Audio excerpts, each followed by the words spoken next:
Father Thomas, tension അടിച്ചിരിക്കുന്ന Meera, ഇവർ രണ്ടും അല്ലാതെ മുറിയിൽ മൂന്നാമതൊരാൾ കൂടിയുണ്ട്. തീഫ്. പറഞ്ഞു വന്നത് വേറൊരു പടത്തിനെ കുറിച്ചല്ല, ഇന്നിറങ്ങിയ എന്റെ സ്വന്തം പുണ്യാളനെ കുറിച്ചാണ്. സ്വന്തം പുണ്യാളനെ കുറിച്ചാണ്.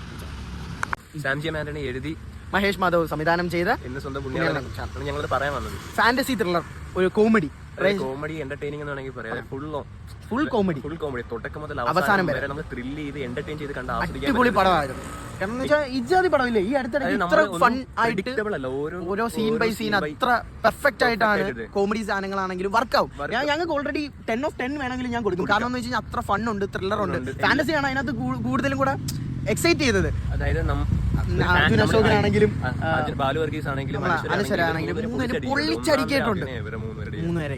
അത് എൻജോയ് ചെയ്യും. അതായത് കോമ്പറ്റീഷൻ വേണമെങ്കിലും പറയാം. അത്ര അതായത് ഒരാളുടെ പോകുന്നത് നമ്മള് പ്രെഡിക്ട് ചെയ്യാൻ പറ്റത്തില്ല. എന്താണ് ഇതിനകത്തൊന്നും പ്രെഡിക്ട് ചെയ്യാൻ പറ്റത്തില്ല. എത്തുമ്പോൾ ആ സിനിമ ഒരു നല്ല രീതിയിൽ എലിവേറ്റ് ചെയ്ത് മുന്നോട്ട് പോകുന്നുണ്ട്. പിന്നെ ഒരുപാട് എന്ന് വെച്ചാൽ നമ്മളൊന്ന് വിചാരിക്കുന്നു വേറെ നടക്കുന്നു. മ്യൂസിക് ഇമ്പോർട്ടൻസ് എന്ന് വെച്ച് കഴിഞ്ഞാൽ ഓരോ സിറ്റുവേഷനും കോമഡി അതായത് സ്വിച്ച് ചെയ്യുന്നുണ്ട് പെട്ടെന്ന് അതായത് എല്ലാം ഭയങ്കര പ്രാധാന്യം കൊടുത്തിട്ടുണ്ട്. അപ്പം മസ്റ്റ് തിയേറ്ററിക്കൽ വാച്ചാണ്. ഇപ്പം ഈ പ്രേക്ഷകരുടെ ഇടയ്ക്ക് അതായത് ട്രസ്റ്റ് ചെയ്ത് 100% ഞങ്ങൾക്ക് കൊടുക്കാൻ പറ്റും. നിങ്ങൾ തിയേറ്ററിൽ പോയി കഴിഞ്ഞാൽ കുടുംബമായിട്ട് ഫുൾ എന്റർടൈൻ ചെയ്യാൻ പറ്റും. അടിപൊളിയാണ്. മസ്റ്റ് തിയേറ്ററിക്കൽ വാച്ചാണ്. അപ്പൊ സൈനിങ് ഓഫ്, അഫ്സൽ മസീർ.